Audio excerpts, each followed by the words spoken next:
I couldn't wait to the end of the video to show you how adorable these quilts look.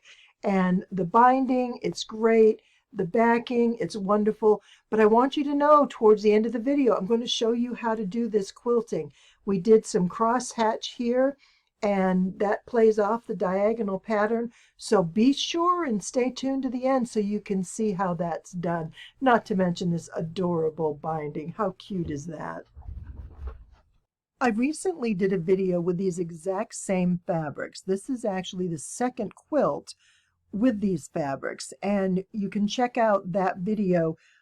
It's an adorable Charm Square quilt that uses a strip set to put it together in order to create a woven pattern. This one is going to be a little different. They're both going to be, like I said, the same fabrics. It's all 100% cotton with a flannel backing. And this one is going to be also with the charm squares. I'm going to cut these into 5-inch squares, but what's different is the way we're putting together. It's going to be a super simple 4-patch. So let me go ahead and show you what we're going to do. The fat quarters are all going to be cut into 5-inch charms, so that'll be 12 for each. And then I'm going to have these, I have a yard of this and a half yard of this. I'm going to cut charms out of here.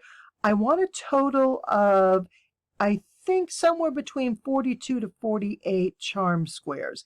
And as I'm cutting this, I'm going to decide exactly where we're going, and I'll show you and give you all those details as we move along. I like to kind of wing this as we go, because sometimes the fun of quilting for me is making adjustments, making changes, and saying, oh, this works really well. Now, while this quilt is a 4-patch, it doesn't really have a background, but we're going to have a common background fabric that'll go throughout the quilt, and it sort of creates a nice balance for all this busyness going on. If I had a block with all 4 of these together, this almost acts a little bit as a background. It kind of tones things down, but this is a lot going on. Instead, what I would rather have is, you know, two focal prints and then a background and something that's not so busy. What I'm probably going to do is use these two. So this is what my 4-patch is going to look like. And I just don't know how big it's going to be or what size it's going to be, but I have enough fabric to do it. Actually, there's enough fabric right here for 2 quilts. So you need to see the previous video that has the other quilt that it's sort of like a companion quilt. They go together, 2 little baby quilts. And it's fun if you have someone who's having twins. What a great idea. I mean, for just a minimal amount of fabric, you could make a couple beautiful baby quilts. It'll be really appreciated. So let me go ahead and I'm going to start cutting this out, and I'll show you how this is going to come together. I've cut my fat quarters into 12 charm squares each. I layered 3, and you can watch that video to see how quick and easy this is. I am going to divide these into 2 equally sized piles because I'm making 2 quilts out of these. Now let me go ahead and cut the half-yard pieces. Well, it's time to get serious and do some quilting. I have my 4-patch set up, and the way I'm going to do it, because of the fabrics I have and the quantities and the way it works out, is I'm going to make a charm quilt that is 8 5-inch blocks by 8 5-inch blocks for a total of 64. Now, the easiest way to do this is in a 4-patch. And I have my background, which I want 1 in each block. And because I have an abundance of this, I'm also going to use this one as a constant. So these are the 2 that are sort of going to be background and kind of tone things down, because there's some busy stuff going on here. And then the alternate corners of the 4-patch, this is all going to be the same. Again, this is the fabric. I had a half yard of this. I only had 1/4 yards of these. So this I can keep in a constant. So this is the block that is going to vary amongst all the 4-patches that we're making. So in order to do this, we need to make 16 4-patch blocks. And they'll be paired up together this way. So each of these 16 will be paired up with these 16, and then the same here. But the way I'm going to do it is by chain piecing. I'm going to sew a pair of these together and a pair of these. then a pair of these, and a pair of these. And then when I cut them apart, they're ready to go. They're already joined together. All I have to do is fold it over, sew the long seam, and the 4 patches finished. So we want to finish with 16 4 patches. And that's where we're going now. Once we get that together, this quilt will finish really, really quickly. Here are 16 beautiful 4 patch blocks, and they went together so very, very quickly. Couple things I want to show you first is in putting these together, as I said earlier, I chain pieced them, and then I came back and I did the long seam. What I want you to do is make sure that you are nesting your seam. I'm going to bring that up as close as I can. And you'll see this seam comes this way, that seam goes that way. That way you get a beautiful square in the center of all your blocks. And I'm telling you, it works really, really well. Now what I did here, because I'm going to be putting these blocks together, I'm not sure how this long seam is going to be pressed because it's going to vary alternating blocks depending on how they fit together. So when I pressed this, I sewed them together first, then I came back and I pressed to the backgrounds. They're kind of the more neutral, and that way it was consistent and easy for me to remember where I'm pressing. And that's important because as I'm going along, I tend to daydream and I'll be thinking about the next quilt and I'll forget where I am. So it's really important for that to be consistent for me. Now, these 16 are going to be sewn together. And what I want to show you is how to stage your fabrics. Whoops, I got myself confused here. See, talking and quilting. How you're going to stage your fabrics to sew them together, because we don't want all these same prints to be side by side. We want them to be mixed about in the quilt. Now, fortunately, we have 3 prints, and our quilt is going to be 4 blocks by 4 blocks, which means we have enough to vary or alternate our blocks without running into problems of having repeating blocks, because I don't want to have, you know, these and these. I can actually go this way, but even that way, I don't want to have them side by side. So the way we're going to do this is, because this is 16 and there's 3, obviously I have like 5, 5, and 6 is I think how I did it. So I'm going to start with this because I have more of these blocks. And the first thing I'm going to do is, let's just stage these over here. So I'll stage my 3 piles, and first I'm going to take my elephant block, my first 4 patch, and I'm going to keep everything with these in the same direction. It's going to create an additional pattern, which will be kind of fun, but it's also going to keep these from repeating next to each other and getting too busy. So I'm going to take then the second one, and I'm going to put this here. So this is the block that's going to be different in each of our 4 patches. So when I'm doing my chain stitching, I'm going to sew here, and this is where I'm going to nest this seam. So I am going to put these 2 seams right together like this. This will go up, this will go down, and then I'll sew my 1/4 inch, and I'll go all the way down that seam, and then I'm going to go to the next one, and that's going to be the 3rd pile, and then I go back up to my 4th pile, and I do the same thing, and I'm going to do this 4 times, so I have 4 pairs of fabric. And if you'll notice, you start to see our diagonal here. So that's going to create a secondary pattern that'll be nice, and it'll calm things down. It makes it soothing to look at, yet we have a lot of interest with some really fun prints in here. So that's the next step, is to chain piece our quilt together. It's going to be 4 across and 4 down. So we do 4 pairs, then we come back, add a 3rd to each, and then we add the 4th. And this quilt is finished. This is going together so quickly. Once that's all done, we do our cross seams, and that's it. So let's get started on this next step. Our blocks are sewn together into rows. We have 4 blocks per row. You can see the pink and gray alternating diagonally is working great. Our patterned blocks are spaced out nicely so they're not repeating close together, which is perfect, exactly what we want. Now let me show you a little bit about how to press at this point. It's going to make the finish seams much easier. Each row we want to have the seams alternating, the seams that we just sewed. So while this row will go this way, this row will go that way. Therefore, when we put them together, they're going to nest nicely and we're going to get some great corners in there. Because of the way we previously pressed our 4 patches as we were going, they're automatically going to nest the way they're set up.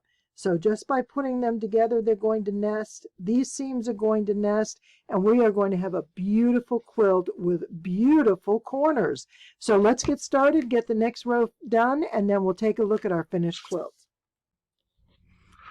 And we now have a finished quilt.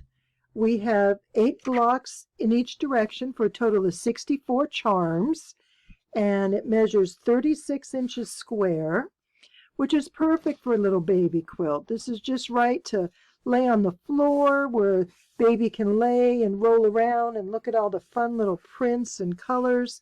So this turned out very, very well, and I'm excited at how it looks. The best part is what a quick and easy quilt this is.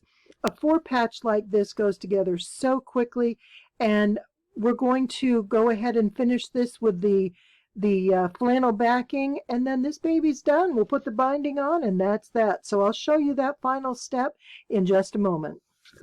It's time to get these 2 quilts finished, these adorable little baby quilts, done in the same fabrics in 2 different patterns. This is a basic 4 patch, and then this is a, I'm not even sure what to call this, just a pieced woven block that we did out of 3 long blocks that we created. And I originally was going to make 1 quilt until I realized I had enough for 2, so I only bought 1 backing fabric. When I realized I was making 2, I went back the next day and they were out. So I got the gray and I thought that's going to look fine too. Again, these are discount fabrics, you know, I should say budget-friendly fabrics I bought at a discount store. So you get what they have, and for this situation, they're baby quilts. It works. These are wonderful, and I'm very happy. And then I have this, which will be for my binding. I really like using bright contrasts, or strong contrast is the better word. Strong contrast for my bindings. It just makes a nice finish. So the first thing I'm going to do is get these laid out. Now these quilts each measure 36 inches square, and this is 42 by 54. So I have an abundance, but it's flannel, so I will save what I don't use for rag quilts, because I do enjoy making my rag quilts. They're a lot of fun, and we'll have to do some videos on those soon. Now I know it's 42 wide, and I just want to measure this to see which way I'm going to cut it. So let me go from here to here. We've got 36, and this is probably my 54. 36, 46, plus 9, yes. So this is my 54 here. And that means the width that's folded is my 42. And that makes sense because the 54 is my selvage. So in order to cut this down for my backing, I want to cut it to, well, I have 42 inch wide, and I want my quilt to have at least 2 inches on each side when I do my machine quilting. I'm not going to add batting, so that makes it a lot easier. And because this is flannel, it's going to make the quilt thick enough. This doesn't have to be super thick. Now you can always add a 3rd layer of flannel in the middle if you don't want to use the batting, or you can use batting. It's your choice, whatever you want. And personally for me, this just works well because it's quick and it's easy, and that's where I'm headed here.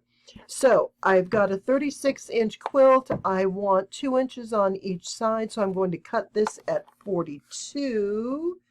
So 36 plus 6 is 42. I'm going to lay this here and get my cut, and then I'm going to have a backing ready to go. Let's see, I need 6 inches from here to here. Everything looks pretty straight. Now, as far as the basting on this, because I'm not using that third middle layer, I don't have to worry quite so much about the shifting of fabric. And so it's going to be pretty easy for me to machine quilt this and not do a lot of basting. Now, I do want to press this first because these wrinkles can become problematic.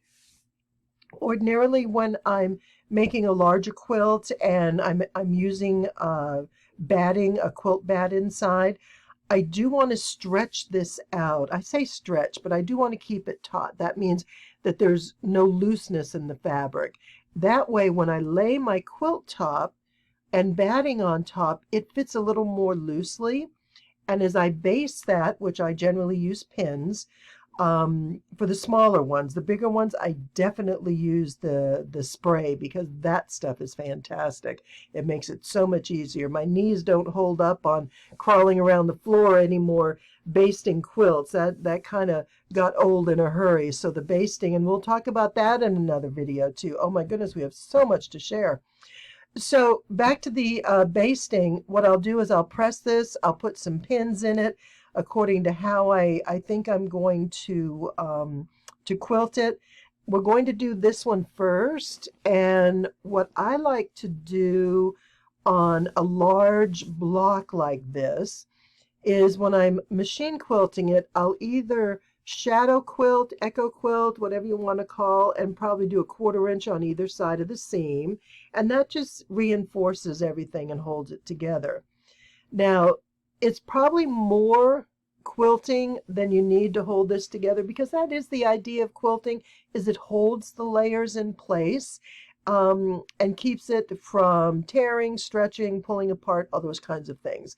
So another option that I particularly like is to go diagonally. Now, the reason I like that is it adds another dimension to the design of the quilt.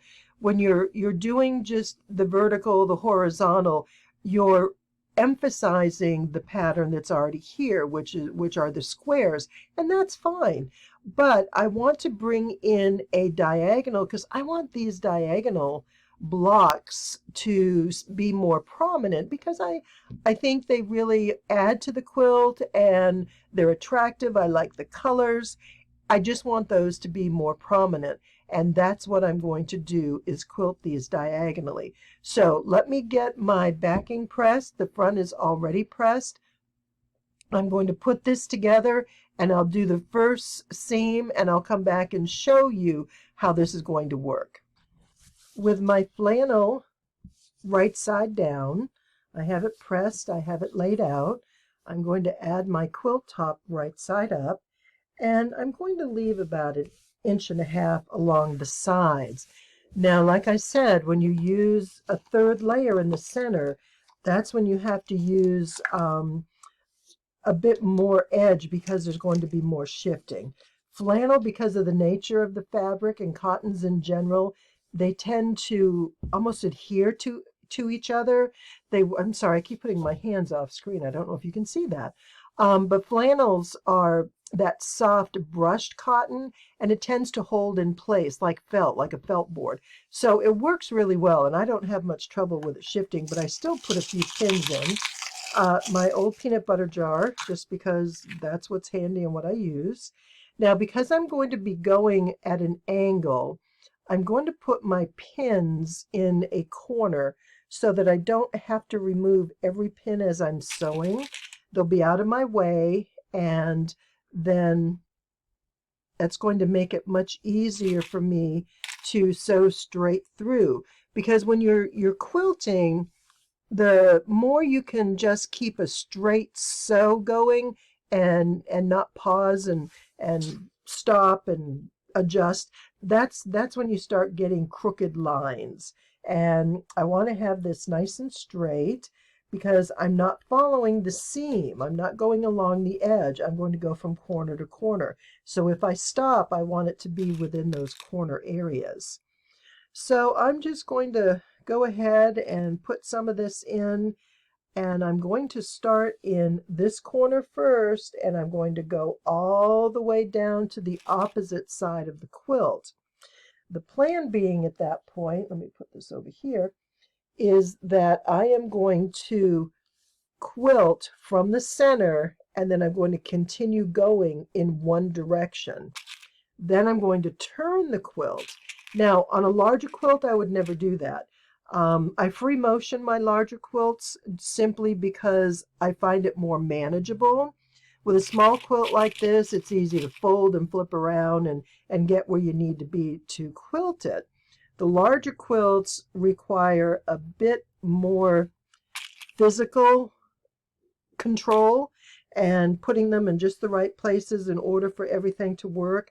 So it's different according to the circumstance, and it's also according to what you're comfortable with doing.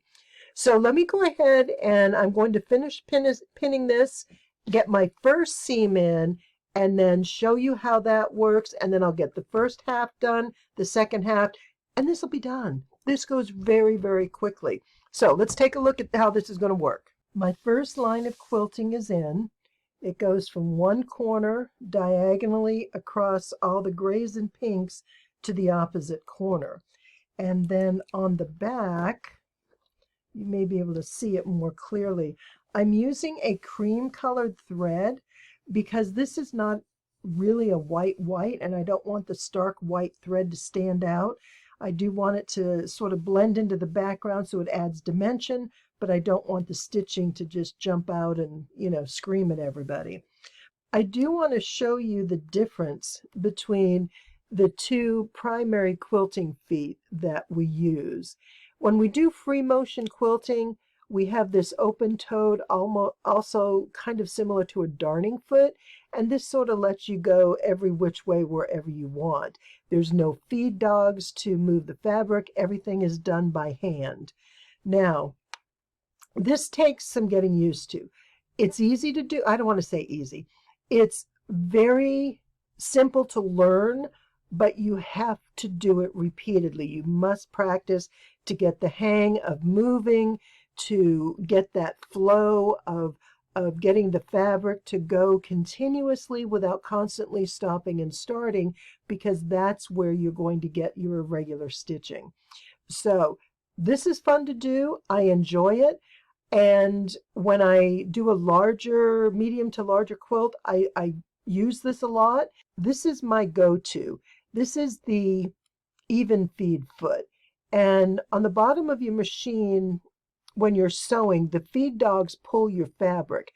This has feed dogs under the foot. And what that does is it pulls the fabric on top. So top and bottom fabric is getting pulled together, which makes quilting so much easier. And the reason being is the fabric is being drawn. It's not unlike when your husband wants to get the self-propelled lawnmower. This is sort of like a self-propelled quilting foot. And I love it. It works great. And these both actually come from the manufacturer. If you buy a machine that is geared or specific for quilting, it'll generally come with these feet. If you have a machine that yours didn't come with it, or you've lost it or it gets broken, you can buy these online. They have universal that will fit different brands, and I can put a link down below. I really like using these. And for this quilt that we're doing, this is going to be perfect. And it's going to keep the fabric moving, so I'm not going to get puckers or folds or tucks. And you can see when we look at the back, it's all nice and smooth. There's no place where we have a problem with anything coming through. You can see at points where I tend to stop in the corner to kind of catch my breath and get the fabric ready to go. There's another little spot. But it's not visible unless you look really close. And I think that might be a spot there, but it's minuscule. It really is not to noticeable. And unless someone's looking for it and knows what they're looking for, they're not going to see it. So now what I'm going to do is I've done this diagonal. And one thing too is you're quilting, go ahead and pull out the little threads. It's going to make it a lot easier when you're finished so that you don't have to fuss with them. The more you can do as you go, the less fuss at the end and you can be finished. So I'm going to go from the middle of each of these diagonally all the way down this side. So there's 8 blocks. I've done this first one and I'm going to go all the way down. And as I move from this center quilting line, each one's going to be a little bit shorter. So that's why I go in this direction. When I go to do the second side, if I keep going in the same direction, I'm going to get a lot of bulk over here. Now, that's not a particular problem with a small quilt like this, but when you get a large quilt and you have a bundle of fabric to the side of your machine in what's called that throat area, or the whatever that place is called on the machine where your fabric kind of slides through, the quilting can become difficult because you're trying to maneuver and push everything through. So on a quilt like this, you can decide. If you've got enough room and you can come over here then and continue in the same direction, that's fine. If not, then you turn it around and you come this way and then you work towards the smaller side. One of the main reasons that you will hear not to work in different directions is the way the fabric can be pulled as you sew, and that's the feed dog working. Now, because we're using an even feed foot, it's going to pull the top fabric as well, so you're not going to get those, what do I want to say, it's not quite a pucker, but if you've ever noticed when you're quilting in one direction and then you go the other way, you sort of get these diagonal pulls in your fabric. And that's because the fabric is being redirected. It's going in a different direction and it's going to be more visible in that first seam. So if you're not using an even feed foot, do sew everything in the same direction. That's just going to keep your quilt top smoother and more finished looking.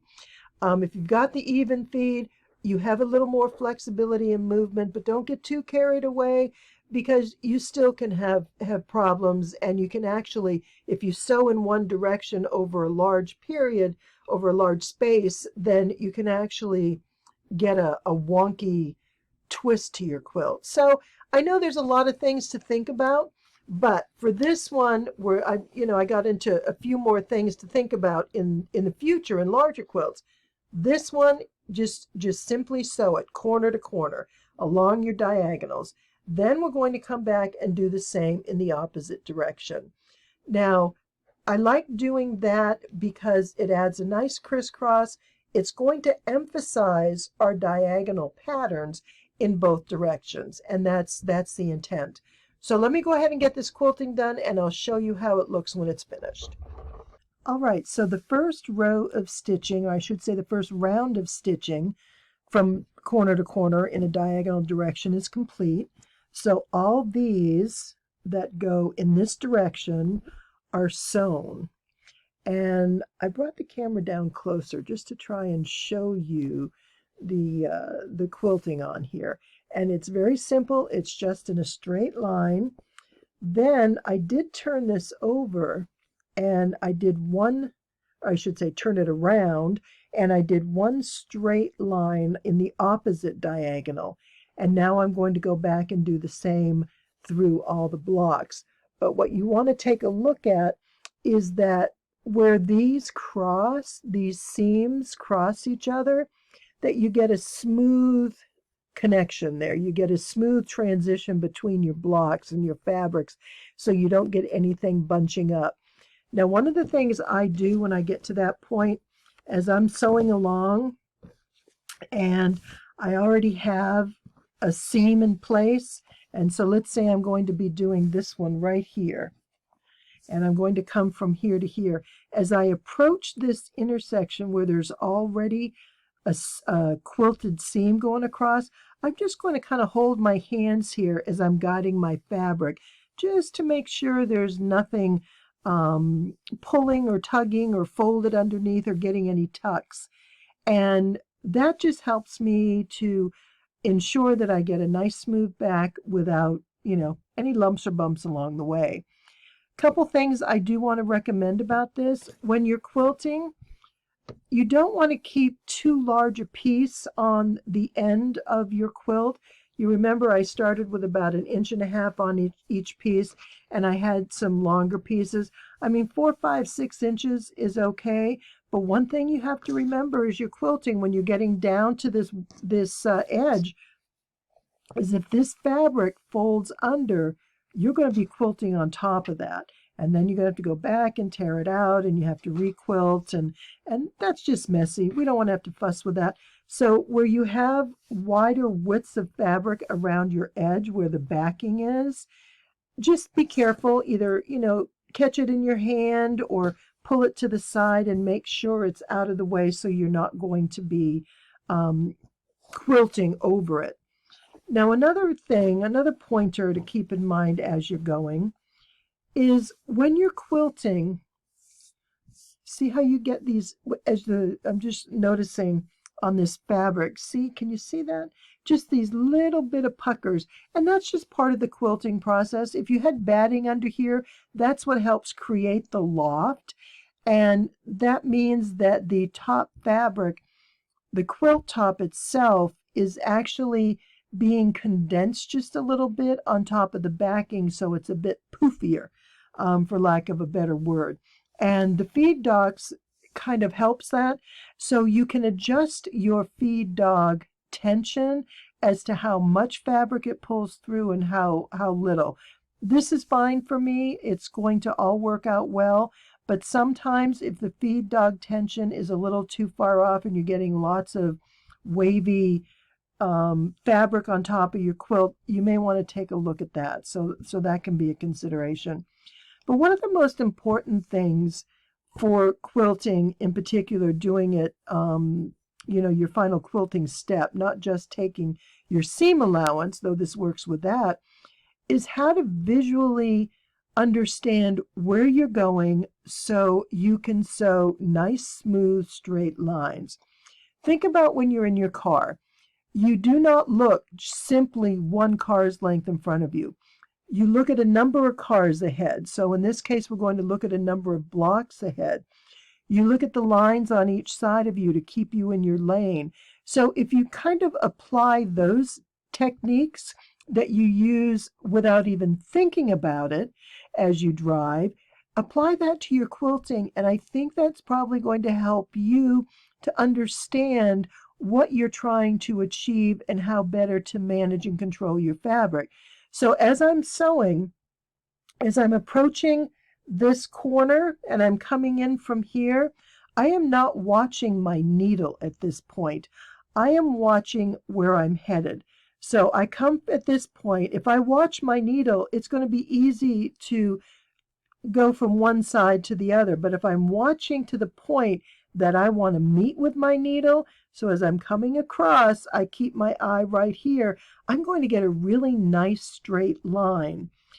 If you feel like your fabric may be particularly thick or you have a lot of batting, when I'm sewing, I will sometimes just take my hands and I can, pick the fabric up like this and I'm not stretching it, but I'm holding it so it's nice and flat. So it's not, I don't want to quilt something that's bunched together like this, because that's when you start getting tucks and wrinkles. You want to make sure it lays nice and smooth, and you use your hands spread out to kind of hold that fabric in place, because you're sewing within this area. So that's more than enough to keep dry. Don't worry about the stuff on the side. Make sure that these side pieces are out of your way. They're not wrapped underneath. And if you have your hands here, you can generally feel if it gets thicker. If you have more fabric here than you should, you're going to feel that difference as you're sewing. So those are just some guidelines and recommendations that work for me that I thought I would share with you. So I did make my first line. I think I showed you that already. My first line in the opposite direction We want to make sure that these are nice and smooth transitions as we sew across those opposite seam lines that we made with our quilting. And now we're just going to finish the other direction, and then the quilting is done on this. So this is going very quickly. Let me go ahead and finish this, and we'll talk about the binding, and this baby will be finished. I love it. I'm really having fun showing you how to do this quilting process. You know, the quick machine quilting that you can do easily with just your even feet or your walking foot. But I notice how long this video is getting, so we're going to just kind of get through this. And I want to show you how I even up my quilt.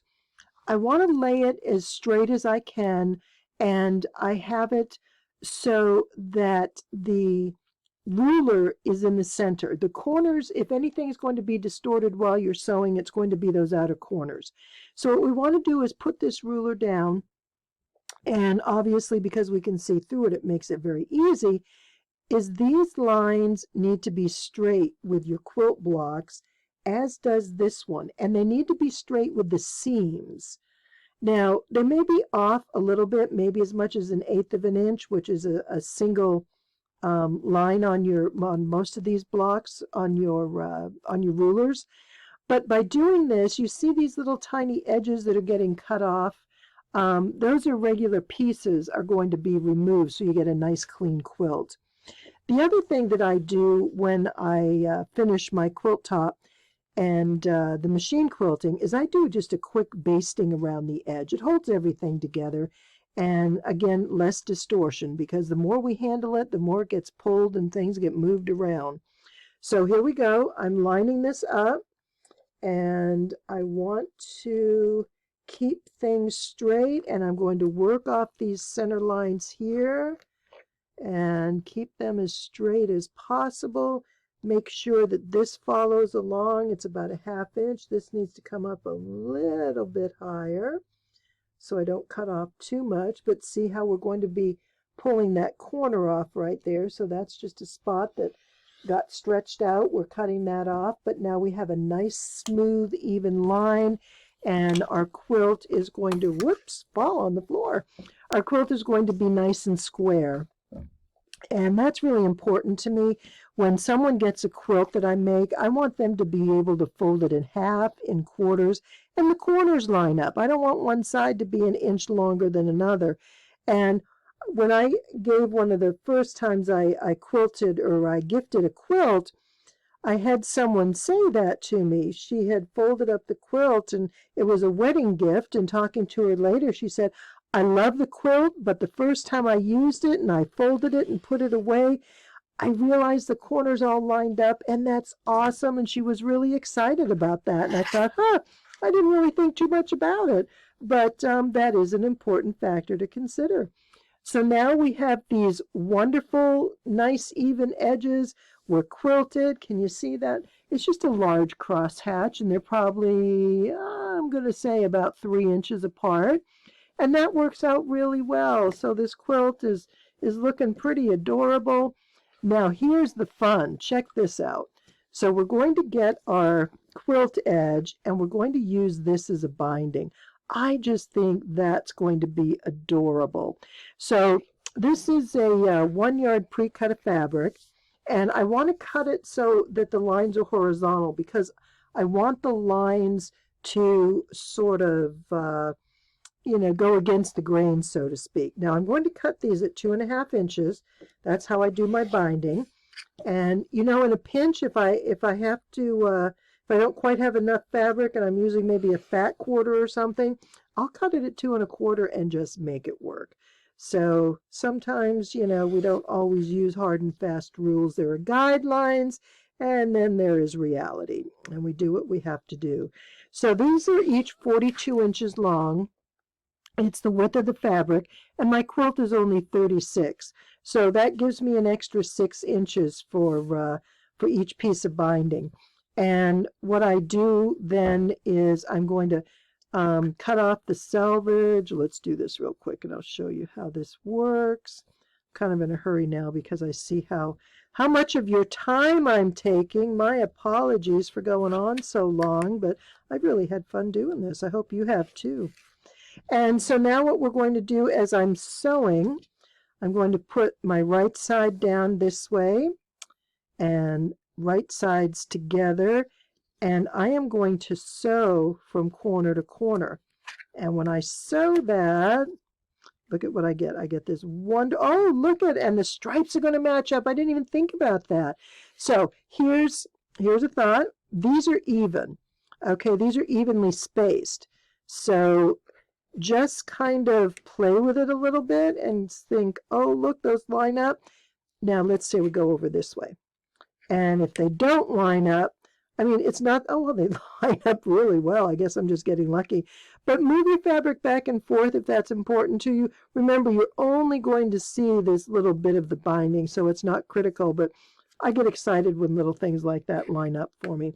So 4 pieces of binding. I'm going to sew these strips together. I'm going to attach it to the quilt, and then I'm going to show you the finished quilt. We'll have to play with binding another day. And I'm excited. I'm going to show you how this finishes out. So hold on, don't go anywhere. I'm almost done. And here's the quilt we made in the last video, the first of our companion quilts in this pretty pink little elephant print. And the quilting on this was done horizontally along, just a 1/4 inch from the seam. And that was done every other row. So it was a quick and easy quilt to do, and I love this binding. I think it just sets this quilt off so wonderfully. And I just look at this great fabric and bright fun colors. Oh, some little baby's going to be so happy, not to mention mama. She's going to love it too. And this pattern, the woven pattern, works really well. I like how those gray squares work off the pink fabrics. So this came out wonderfully, and I'm so happy with these. But let me show you this one. This is the one we were just working on today. And these are just using straight charm squares. And you can choose to make some sort of a pattern or not. In this one, we used a 4-patch. And so here's our block right here, these 4. And we have alternating prints in there. But what's fun about this is our diagonal. And we have a diagonal pink and gray block that alternates. And that's how I quilted. This is quilted diagonally this way and diagonally that way. I just wanted to emphasize that diagonal pattern just to keep it interesting. And of course, we have our cute little elephants. This guy has the gray elephants, and this one has the pink, and they have that wonderful, wonderful binding. And there you have it. We have a beautiful pair of quilts that someone is going to really be happy with. And choose the pattern you like best and make your own, or make both of them. Make a pair of lap quilts. It's really easy and it goes quick. And again, using budget-friendly fabric, go to your local discount store. You can get a lot of quilting for few dollars, comparatively speaking. Shall we say a big bang for your buck. And I'm very happy with this. The fabric worked out well. It's a relatively good, strong fiber so that it holds up. I don't think it's going to create a problem. It's going to last a long time.